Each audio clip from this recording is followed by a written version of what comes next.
from Lisa Laricha, please. Lisa Laricha. Yes, I'm 31. Should I expect to work until I'm 70?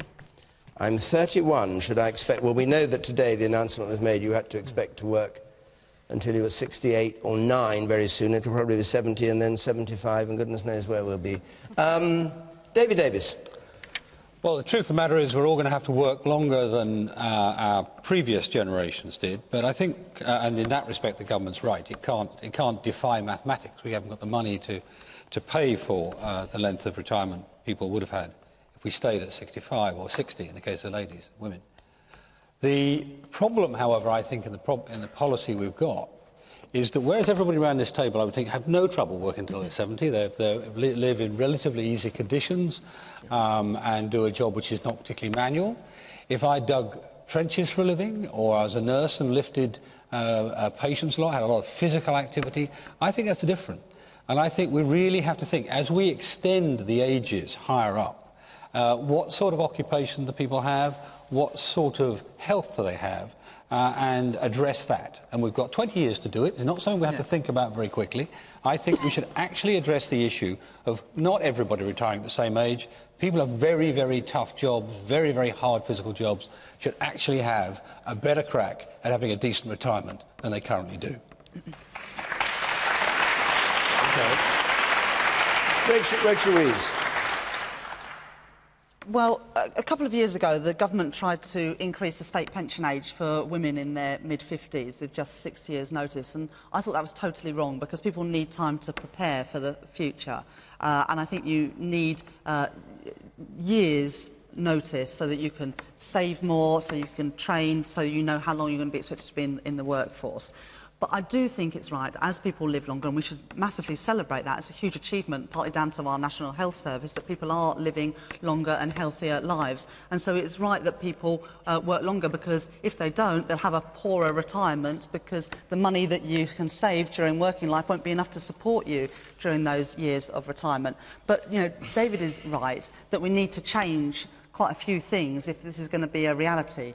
You know, it's fine for us in the House of Commons to say to construction workers and shop workers, you've got to work until you're 70, but if we're going to ensure that that's fair and people can work in dignity until they're 68 or 70, we need to change the world of work as well. We need to ensure that we offer that training to people in their 50s so they can get the jobs that are available. We need to work with employers to do more to value the experience that older workers have to offer, but also change those jobs so sometimes they're not frontline workers. If you're a construction worker, you might not want to be up scaffolding when you're 70, but they can still make a huge contribution in their career.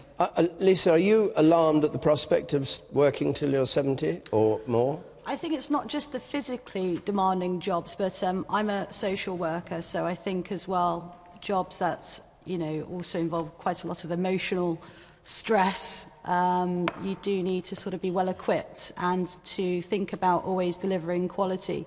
You go in to do meaningful work, so, you know, if it's becoming quite a slog... So you'd want to be excluded from the provision you retired at 70, like David Davis was suggesting? Yes. I think some professions it should be looked at, the nature of the work, as you were saying. Taking lessons from politicians about pensions is like being lectured about sobriety by the Reverend Flowers. These are the most cosseted bunch of people you will ever come across. The sort of pensions that these people will enjoy, and by the way, not like you guys out there, you'll be slaving until you're about 110. If you're lucky, you'll get your first house when you're about 90, when you've saved up the deposit. These blokes do this job. They then retire on the sort of pension that you and I would need north of £2 million in a pension pot to generate. Unless you happen to be Wayne Rooney or a hopeless BBC boss who's been slung out on his ear and been given a payment, you're never going to have the money. Okay. Man at the back there, the blue shirt on. Yes, Susan. Okay, you guys... I'm a 16-year-old, and you guys have just spent the past, like, 10 minutes accusing me of being a retard. But I'm personally finding it really hard to accept that you guys are making me work until I'm 70, when, A, I'm not promised a job when I leave uni, and B, I won't, as Nick said, I won't be able to get a house. No. I won't... What do I retire on? on the magical couch that my parents are going to leave me in their inheritance. And you'll be stacking shelves in B&Q when you're 82, my friend, and I'll come and see you. Absolutely right. Danny Alexander, Nick Ferrari says you're going to retire in the equivalent of £2 million pension, you've got it cushy, and you're making life hell for everybody else. Well, I'd say if Nick Ferrari is visiting this 16-year-old when he's stacking shelves at the age of 82, he'll really want to a ripe old age. I still want to pass my 11 plus. Well, maybe not. But, I mean, the answer to the question, both that gentleman's question and to Lisa's original question, is yes. You will have to work probably until you're 69 in your case, at your age, maybe 70 at your age. And this is a consequence of some simple facts that I think politicians have ignored for a very long period of time, which is as healthcare improves, as our societies improve, life expectancy is rising. People are living longer, healthier lives on average across our country and across the developed world. And the simple fact is, unless we set some rules now about what proportion of your working life you expect you spend in retirement and how long you have to work for, then we simply won't be able to pay out the basic state pensions that everyone in this room would expect, much less to build up the entitlements in workplace pensions or other pensions that we can all afford. What do you say to the idea of a two-tier retirement that David Davis suggested, that manual workers, people doing hard work, or indeed social workers can get an exception from this? Well, you didn't include social workers. She included social workers, because she is one, but that's of her I think, in a choice. sense, in the argument there, you hear part of it, which is that every profession would say that they have a particular special case. No, but would you make a special case of people who physical labour? I spent quite a lot of time negotiating through some really tough changes to public service pensions 2 years ago, including for MPs, changing the terms of pensions for an awful lot of public sector workers. It was quite unpopular with a lot of those groups because we had to put those pensions back on a footing that was affordable to the taxpayer and where those people made a reasonable contribution. Every group says that they need to have particular exceptions. The truth is every pension scheme has early retirement provisions within it, and it's really the responsibility of the healthcare system and of other parts of our society to make sure that people can live longer, healthier lives. You can't expect the pension system, where in this country, I think rightly since Lloyd George, a Liberal, first introduced the state pension back in the early part of the 20th century, we've had a common retirement age for everybody, and I don't think the pension system can take care of the problems in our healthcare system. Danny, we're not talking about special pleading. There are objective differences between the effect on your health of digging a trench when you're 70 or being Chief Secretary when you're 70. I think the wear and tear on you is somewhat different. Well, when I've been a 70-year-old nurse has got to lift me out of bed. I mean, that is going to be a hell of a challenge for anybody, isn't it? For any nurse. Even a 20-year-old absolutely. Maybe 7 nurses could lift me out of bed. It might take any two of us on the panel to do that particular job, Nick. Well, I know I'm picking. But look, people also change jobs as they move through their lives. That's also part of it. Actually, one of the things that employers in this country need to get their heads around better is that older workers can make a huge contribution in our society. You're dodging one question. Somebody is digging trenches or building houses, carrying hods of bricks, doing really physical work. Are you saying that the same rule would have to apply to them? As far as government is concerned, in your view, if you're still in coalition government by the time these people are 70, that it would have to apply? I'm saying that there should be a single state pension age for everybody, yes. Right, OK, I just wanted to get that clear. The woman there at the back, yes. Hi there. I'm actually a nurse, and I would find it very difficult to lift this young man up over here, and I'm in my 30s. So I think that there's a point here to be made that you can't put everybody under the same bracket. I would agree with the social worker down here.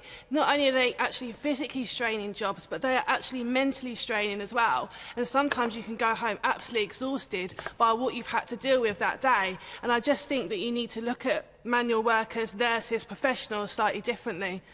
What's your reaction to the thought that you'd be working still at 69?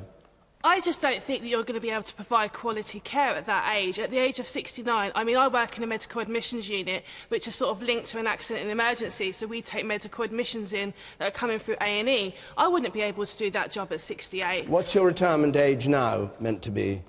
So I would get my NHS pension at 60. Right. I'm in Under the reform terms, she'd get it at 65, and it would rise with the state pension age, by the way. Mary Beard.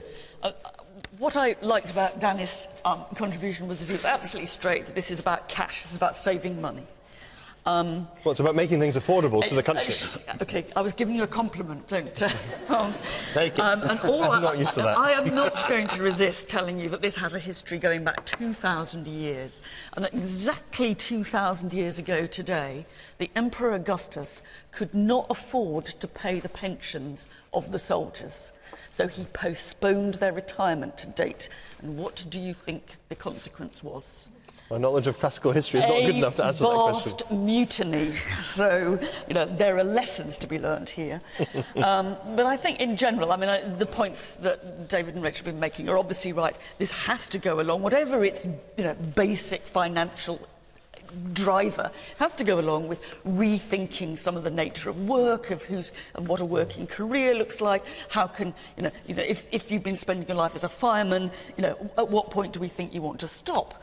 And we also have to remember, all of you, you're using the slogan longer and healthier lives, which is almost as bad as hard-working families, because there's some people out there who actually are not going to have longer and healthier lives, and they're certainly not going to have healthier lives. And there is a way that this is building in a sense, a subclass of those of us who are not, you know, happily going to go on to we're 85 and then drop down dead suddenly on the bus. Okay. That all is